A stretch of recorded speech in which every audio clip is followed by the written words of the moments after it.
que estão circulando nesta terça-feira, que vai ser lido agora pela Carol. Isso, Fábio, no Mantiqueira. Então, hoje, terça-feira, 27 de dezembro, acidente no Natal deixa 1 morto e 7 feridos. Uma pessoa morreu e 7 ficaram gravemente feridas num acidente ocorrido no dia de Natal, na BR-459, entre Caldas e Santa Rita de Caldas.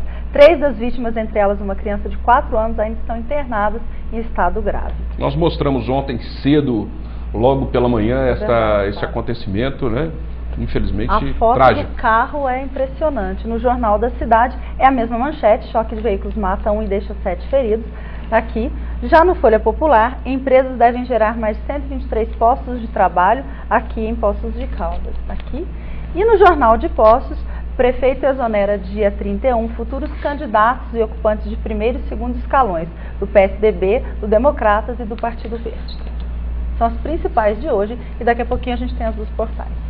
Eu também não tenho o jornal de hoje, mas esse jornal aqui ele é publicado como uma prestação de contas pelo deputado Pompílio Canavese, né? E é um jornal que é o Jornal do Pompílio, deputado estadual. E aqui traz o trabalho que foi desenvolvido por ele no Legislativo durante todo o ano, as propostas que foram feitas, né, e o que foi cobrado também, né? Agora, a pergunta que eu quero saber é como desenvolver esse trabalho de oposição dentro da Assembleia, por exemplo. Não é fácil não, porque eu sou líder da oposição, né? Sou líder da minoria.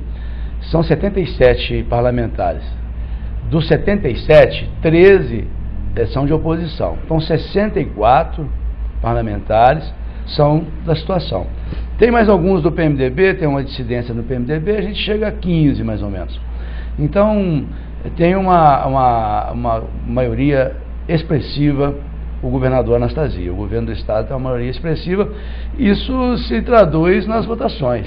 Quando o governo realmente quer, ele passa o trator. Por exemplo, no caso da educação, né? Depois de uma greve que durou 114 dias, que eu participei ativamente, acreditei que pudesse trazer alguma coisa nova. Nós falamos aqui agora há pouco em educação. Infelizmente, essa greve quase que não serviu para nada. Por quê? A greve, que era a luta pelo piso nacional, que já está aprovada há 3 anos, e que o governo do estado não paga, então criou um subsídio. Mais ou menos, para explicar para o telespectador, o deputado recebe o subsídio, o prefeito também. Se ele viajar, ou se ele fizer algum curso, ou se ele participar de diversas comissões, ele não ganha nada mais, é só aquilo. A professora agora é a mesma coisa.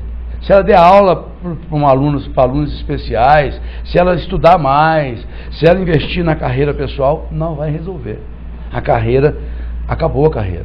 Isso foi um golpe na educação, mais de 400 mil pessoas. Então isso é trágico, porque eu fui negociador, eu participei da negociação em nome dos professores com o governo do estado. Nós formamos uma comissão de parlamentares que negociamos com o governo do estado. E eu penso que o governador perdeu uma excelente oportunidade de pensar, Hélio, não no governo, mas no estado. A educação é uma questão de estado.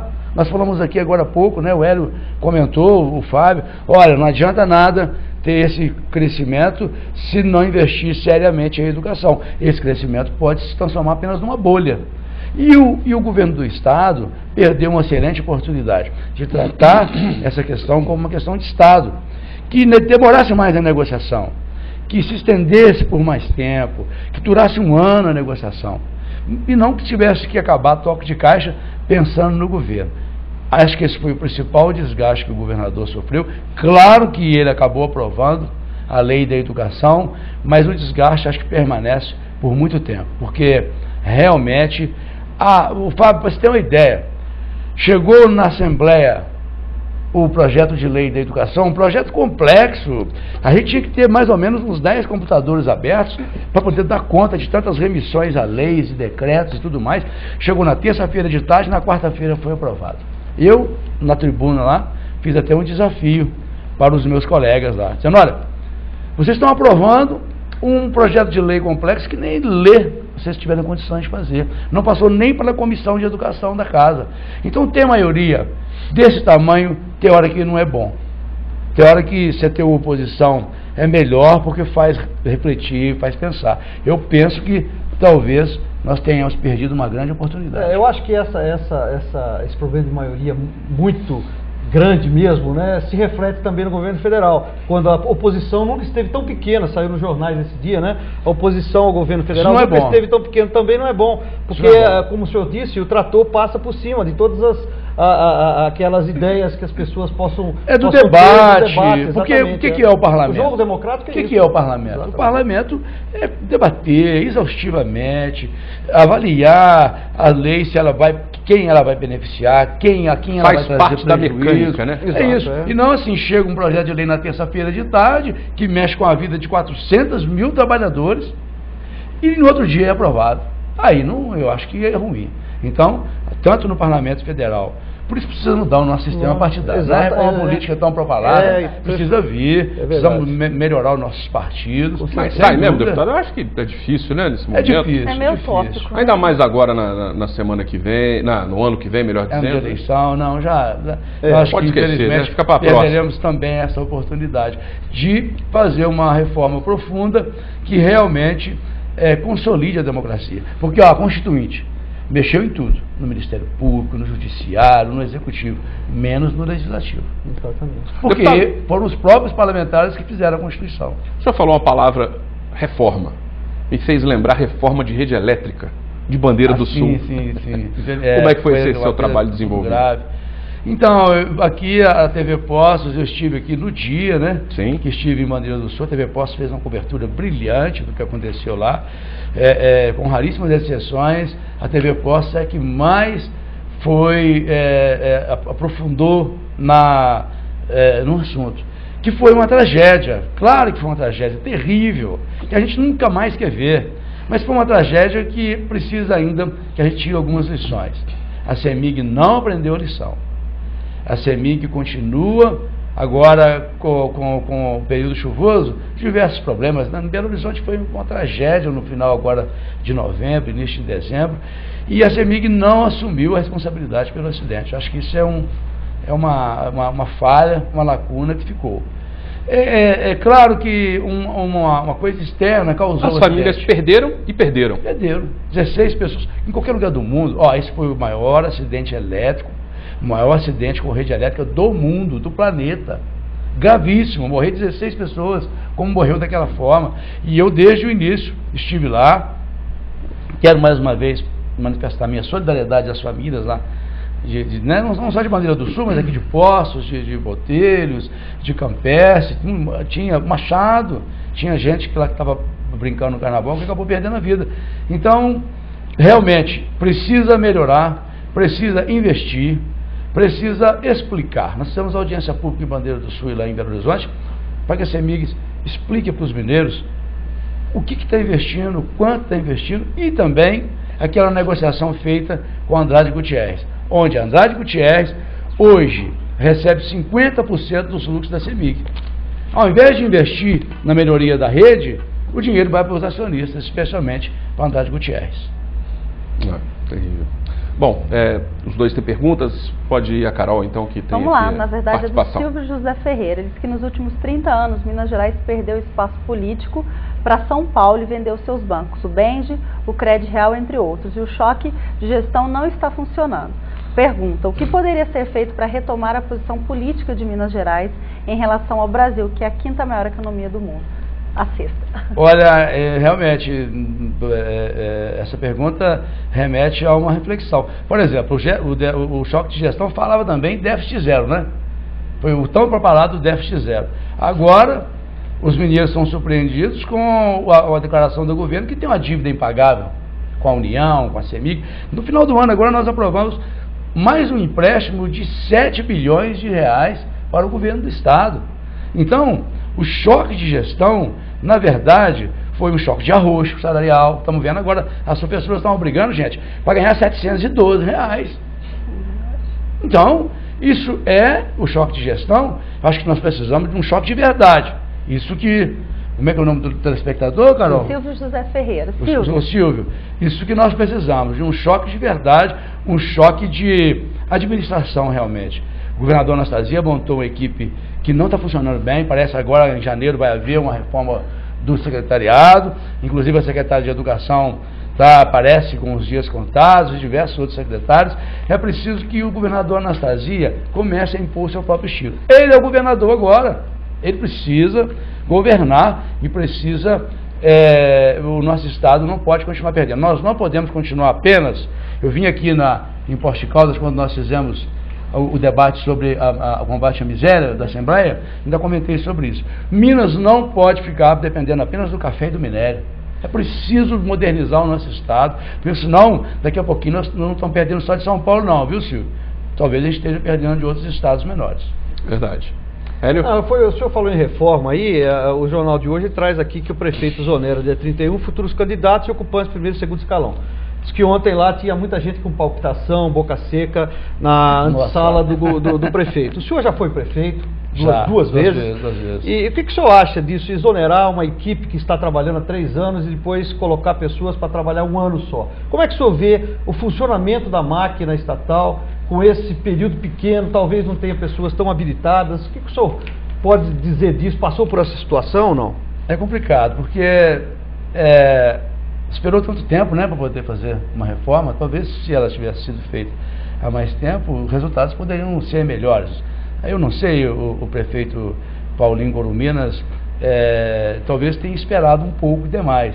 E agora é verdade, o ano que vem tem eleições e as carroças vão andando e as abóboras vão se acomodando. Então, muitos governantes aproveitam para dar uma chacoalhada para poder tentar, porque agora tem o Instituto da Reeleição, né? Sim. Para poder tentar a reeleição. Mas é muito pouco tempo. Se em 3 anos não foi possível com essa equipe conseguir, talvez com 6 meses, porque nós estamos falando 6 meses, né? Nem de 1 ano, né? 6 meses. Porque tem que mostrar resultado até... A eleição. Até junho. Até junho. Então, é muito pouco tempo. Não sei se... Tomara que dê tem certo. Essa Poços de Caldas precisa e merece. Não adianta, né? Que vai ter que parar todo mundo. Se for candidato, em junho, acabou. Muita gente é candidato, vai ter que deixar o governo mesmo em março, parece, né? Agora, essas eleições de 2 em 2 anos também, isso acaba atrapalhando, porque o país para tudo. Para toda a máquina. Para tudo, não tem como... o país vai parando. Uma ideia que sempre circulou é que unificar as eleições do Brasil. Verdade. O eleitor ficava mais fácil de entender. Se aquele prefeito que ele está votando, se aquele vereador que ele está votando, aquele governador, os deputados, os senadores e o presidente, o que eles têm em comum ou o que eles não têm em comum. E muitas vezes, ao invés de oferecer a possibilidade de reeleição, aumentar o mandato. Né? Um pouco mais. É uma possibilidade. Um pouco mais e não hoje, por exemplo, 5 anos, não tem reeleição. 5 anos sem reeleição. E hoje, com o Instituto do Voto Eletrônico, ficou muito fácil a gente fazer uma votação, mesmo com um número grande de candidatos. Hoje, com o voto eletrônico, ficou bem mais simples. Tem o gabarito, né? Exatamente. O brasileiro se adapta rapidamente a essas mudanças eletrônicas. E outra coisa, fica caro, né? Eleições de 2 em 10 anos. Gasta muito dinheiro público. Cara, muito dinheiro público. E que realmente para o país. Para. O ano que vem, não pode assinar convênio. As entidades sociais não vão poder receber recursos. Então é uma coisa complicada. A reforma política, mais uma vez, né? Fica parada mais um ano. Mais um ano. Tá bom, no mínimo, nós temos com certeza mais assuntos aqui para falar e nós voltamos em instantes. O intervalo é rápido.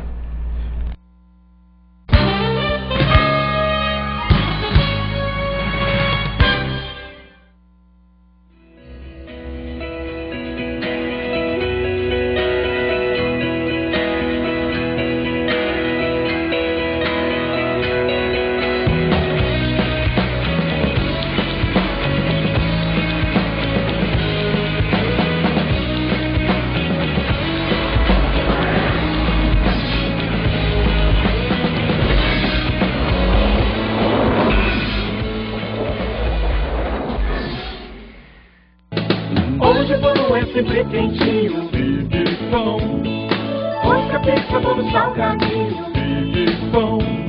É padaria, é lanchonete. Marechal 225 e Assis 1446, 3721-0059. É legal, é gostoso demais. É Big Pão, cada vez mais perto de você, Big Pão. O Hospital Santa Lúcia, Hospital do Coração, é o maior hospital do coração do sul de Minas. Tem uma das mais modernas hemodinâmicas com 2 máquinas, câmara hiperbárica, UTI com 30 leitos, facilitando o atendimento de pacientes graves sem espera. Hospital do Coração inaugurou um serviço inédito no estado de Minas Gerais. Fez a união dos serviços de atendimento do infarto agudo e do derrame cerebral agudo, AVC. Mais de 1.000 pacientes de infarto agudo foram salvos desde 2007. Imagine agora quantas serão salvas com o atendimento do derrame cerebral AVC. Na Choque Iluminação você encontra tudo o que precisa para iluminar e decorar com estilo e qualidade. Aqui você encontra do padrão de luz ao acabamento. Temos fios, cabos, contatores, disjuntores, lâmpadas especiais, abajures e lustres. Temos também completa linha de materiais elétricos e soluções em iluminação. Choque Iluminação, soluções completas em iluminação.